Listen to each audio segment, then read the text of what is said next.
Hello there, you're watching Left, Right and Centre on NDTV. I'm Maha Siddiqui. The appointment of some new governors by the President has opened up a political debate. At least two names in particular seem to be suggesting a political message that's being sent out. The removal of Bhagat Singh Koshiyari, whose exit from the Raj Bhavan has been welcomed by the opposition leaders that had accused him of hurting Marathi sentiments. An RSS veteran who served as a chief minister and an MP in both houses of parliament, Bhagat Singh Koshiyari was appointed governor in 2019. During his term, he frequently hit headlines over multiple run-ins with the Uddhav Thackeray government and his controversial statements as well. The next one, the appointment of Supreme Court's retired judge, Justice S Abdul Nazeer, as the governor of Andhra Pradesh. Said Abdul Nazeer is a former judge of the Supreme Court and retired on the 4th of January this year. Justice Abdul Nazeer was part of many landmark judgments, most significantly the Ayodhya-Babri Masjid dispute case and the demonetization case. The opposition says appointing a former judge will reduce the faith in judiciary. So the question we ask tonight, are these controversial appointments rather a political message that is being sent out? 13 governors, some new, some reshuffled. Among them, one of the most noteworthy appointments is of Justice Abdul Nazeer as the new governor of Andhra Pradesh, within 6 weeks of his retirement, opening up a debate about a mandatory cooling period for judges post-retirement. This is a significant and important appointment because he retired as a judge of the Supreme Court only this January, and he was part of the bench which delivered two significant judgments. One, he was part of the 5-member constitutional bench that delivered the unanimous judgment in the Ayodhya-Ram Janmabhoomi case in 2019, and very recently, just before his retirement, he also was part of a bench that held the 2016 demonetization as valid. So in that context, this seems to be a very significant appointment. The other significant change is Maharashtra Governor Bhagat Singh Koshiyari, who had expressed his desire to be relieved from this post. President Murmu has now appointed Ramesh Bais, who was the governor of Jharkhand. Governor Koshiyari had several run-ins with the opposition, especially the Shiv Sena, which was upset with some of his comments which they said offended the legacy of Chhatrapati Shivaji Maharaj. The opposition held several protests demanding the governor be removed. अगर राज्य की जनता की आवाज़ सुन लेते थे तुरंत उनका तबादला होता, लेकिन नहीं किया। आखिरी मिनट तक राज्यपाल का समर्थन केंद्र सरकार करती रही। ये महाराष्ट्र कभी भूलेगा नहीं। और आज सामुदायिक जो तबादले हुए हैं उसमें महाराष्ट्र के राज्यपाल का तबादला हुआ है। ये कोई मेहरबानी नहीं है। 78-year-old Gulab Chand Kataria, 8-time MLA, 1-time MP and still an active politician, is to be the new governor of Assam. Well, it's a very significant political exit, I would say. Not an appointment, but more a political exit from the politics of Rajasthan. Gulab Chand Kataria is the MLA from one of the most beautiful cities in Rajasthan, Udaipur. But apart from that, he also influences about 40-50 seats in southern Rajasthan, what we call the Mewar-Wagad region. Now that region is dominated by Rajputs, it's dominated by Jain community to which Kataria belongs, and the tribal vote there is very crucial. Kataria has a deep connect with the Sangh and was always in the race for chief minister each time the BJP came to power in Rajasthan. His exit also means the BJP will immediately have to find a new leader of opposition in the state assembly. The president has also accepted the resignations of LG Radhakrishnan Mathur of Ladakh. He will be replaced by Brigadier B.D. Mishra, governor of Arunachal Pradesh. Arunachal will get another decorated military officer, retired Lieutenant General K.T. Parnaik. Clearly, given the standoff with China in Ladakh and Arunachal, men with the military background are seen as securing India's strategic interest. Bureau Report, NDTV. Let me now go across to our guests who are joining us on the show. Sharat Pradhan, senior journalist, will be with us in a moment. Neerja Chaudhary will also be with us in a bit. Ranbir Singh Pathania, advocate and spokesperson of the BJP, is with us, and Ghanshyam Tiwari, spokesperson of the Samajwadi Party. Ranbir Pathania, coming first to you. Today, yet again, what Arun Jaitley had said almost 11 years ago, is being quoted that pre-retirement judges are influenced by a desire for a post-retirement position. Today, what does the BJP have to say about the appointment specifically of retired Justice Abdul Nazeer? Madam, with due respects, what Jaitley ji had said, that might be fitting in a particular set of circumstances. With regard to the transfer, or we could say new appointment of governors, which have been effected just today, few of them have been transferred, few of them had been appointed de novo. I don't think that imputing motives, deriving stories and political colors of all sorts, it fits into once the government of India steps in to fill in a highly decorated office, which is maybe the titular, but the head of the state in a particular area. So I don't think these rumor mills ringing, these political comments trying to add unnecessarily colors and unnecessarily tastes and tints to it, I don't find any substance in it. But Ranbir Patania, Arun Jaitley was not the only one who had spoken about this. In fact, in the same event that we're talking about from 2012, even Mr. Gadkari had made a point over there saying that there should be at least be some cooling off period for judges. Why shouldn't we refer to the address of Pradhan Mantri Modi ji on the floor of the parliament just 2 days before? That Article 356 has been observed by various governments as a tool to browbeat upon their political opponents. 90 times it has been misused, and more than 50 times by the Congress, and by using the position of governor. So the argument remains that the office of governor has been misused in India, but in a particular set of circumstances, in a particular set of situations. The point remains that for reformation, for better administration of justice, for better administration of the quasi-feudal structure of the Indian Constitution, the relation between the centre and the states, so this institution needs to be looked into afresh. That's a separate issue, but not to make a what I'm saying, not to create an issue just out of thin air, out of certain appointment. But sir, I'm specifically asking you with regards to the judiciary, because this is a sensitive subject. Faith in the judiciary needs to be maintained, and that is why these questions are coming up in the first place. I'll come back to you, Ranbir Patania. Let me go across to Neerja Chaudhary. Neerja Chaudhary, I have referred to two statements that were made in 2012 by Arun Jaitley and also by Nitin Gadkari. Nitin Gadkari himself spoke about a cooling off period, saying that, I'm quoting him here, my suggestion is that for 2 years after retirement, there should be a gap before appointment, because otherwise the government can directly or indirectly influence the courts, and the dream to have an independent, impartial and fair judiciary in the country would never be actualized. Do you think that now that the BJP is in power, has been in power, it should have adhered to what it felt before they were in power at the centre? Look, I think this cooling off period, particularly in today's reshuffle that's taken place, where Justice Nazir has been made a governor. He's retired only 6 weeks ago. He gave 2 very landmark judgments he was part of. One, as we know, Ayodhya in 2019, which made the judgment unanimous that the temple must be built there. Now, that may be the view of all the judges, so we cannot say why did he do it. And secondly, in demonetization, upholding the whole process of demonetization.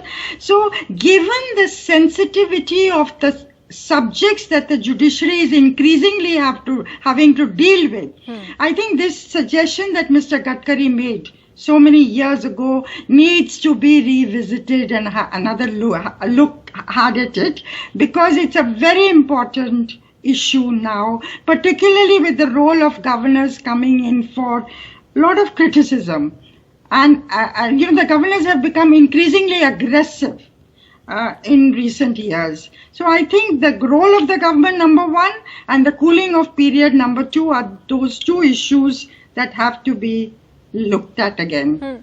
And also, Neerja Chaudhary, the fact that, as the opposition is saying that we need to maintain faith in judiciary, and therefore it becomes critical then that this matter be looked at more sensitively. Do you think that that argument by the opposition also holds?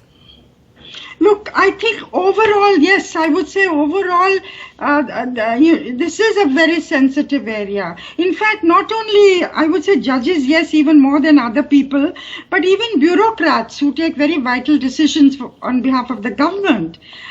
Should you not have a cooling off period for bureaucrats also to get, appointments in the future? And I think the whole thing that, Caesar's wife has to be above suspicion is an adage we need to take seriously in a parliamentary democracy like ours, and we are very proud of that democracy. All right, let me go across to Ghanshyam Tiwari. I believe that he's also with us now. Ghanshyam Tiwari, by casting aspersions, by debating an issue of this nature, do we run the risk of lowering the faith in the judiciary, or do you think the onus entirely lies with the person himself, in this case, Justice Abdul Nazeer himself, when, agreeing to an appointment of this nature? Saying that in Gujarat model, one could get away with murder if you are on the right side.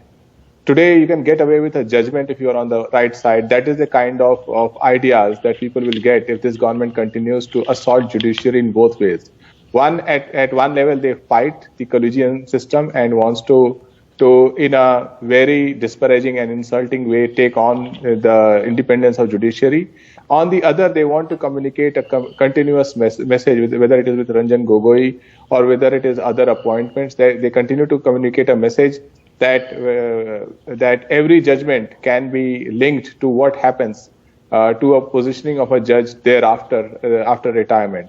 So it's not about casting aspersion. It's about communicating clearly that this government is out and out going there to disrupt our democratic system by ensuring that every person has a doubt depending on their position, and no system is safe. I think the debates will not help because the government has succeeded so far in demolishing every aspect of our constitutional system, ranging from the judiciary to the parliament, to the executive, and to the press, which is the fourth pillar. All right. So from Justice Abdul Nazeer, there's another appointment, or rather the removal of Bhagat Singh Koshiyari from Maharashtra that is coming in for the kind of political messaging that is being pitched over here. Ranbir Pathania, was Bhagat Singh Koshiyari increasingly becoming a political liability for the BJP, even though he was holding a constitutional position there?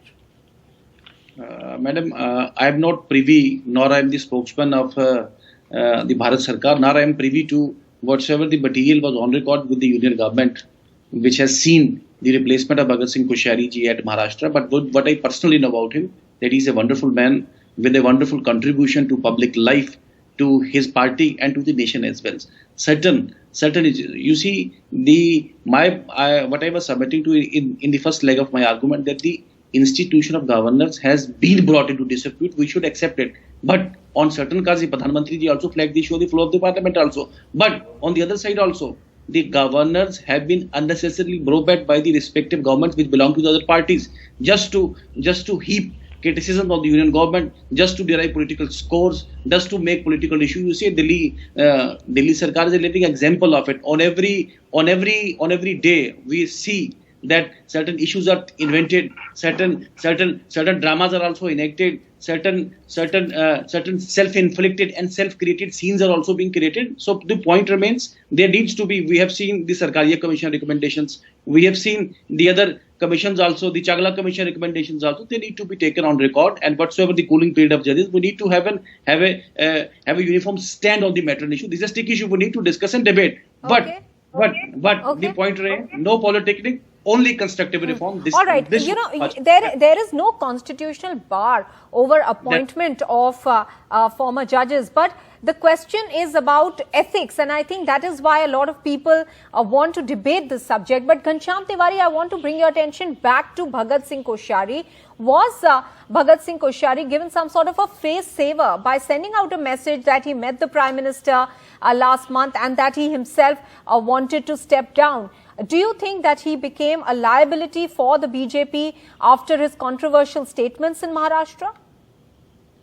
Well, governor position under BJP is a complete out-and-out political instrument that is often used to harass as cases after cases pile up from Kerala to Delhi is often used to harass the government of the opposition party. So whenever that political instrument is past its use, BJP changes the political instrument. Think about it. On one end, you are letting go Bhagat Singh Koshiyari, who's a long-time member of Bharatiya Janata Party, and on the other, you have a Supreme Court judge joining as a governor.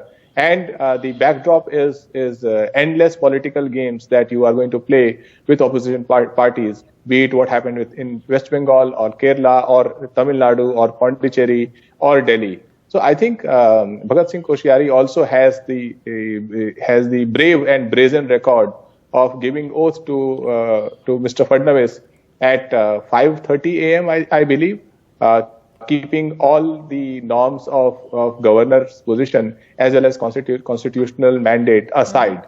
So as I said, that the end goal is to demolish democracy, demoralize those who believe in democracy, demolish the institution of constitution, whether it happens by creating a sense of doubt in judiciary, whether it happens by using governors as political instrument, whether it happens by harassing the federal structure, by harassing the opposition governments. The design of Modi government is clear, that whatever it takes, they will demolish democracy. All right, we are running out of time, so very quickly I want to bring in one more appointment today of Gulab Chand Kataria. Neerja Chaudhary, what kind of message is being sent out in Rajasthan by sending out Gulab Chand Kataria now as a governor? Look, I think, of course, he comes from a certain region, from Mewar. He's an old hand. And elections are, down the line, 6 months down the line in Rajasthan. The BJP is in a very good position in Rajasthan, given the factionalism in the Congress. So put all these things together, certainly it's one more nugget in the political battle that the BJP is going to mount in that poll-going state of Rajasthan. So, Neerja Chaudhary, are they, in some sense, trying to reach a situation where there aren't many people clamoring for the post of the Chief Minister in case the BJP wins in Rajasthan? Is that what they are looking at? Well, that is the million-dollar question, who is going to be the BJP's face for Chief Minister in Rajasthan, because that is going to be very important. Will it be, he certainly was a very senior person. Will it be Vasundhara Raje Scindia? Will it be, will it be Om Birla, though he's the speaker? I mean, there's a lot of buzz in Rajasthan on that subject. So I think his being removed to a Raj Bhavan, yes, that would be one way of looking at it. One more contender for the top job moved out of the way. All right. Neerja Chaudhary, Ranbir Pathania and Ghanshyam Tiwari, many thanks to all three of you for joining us tonight on the discussion.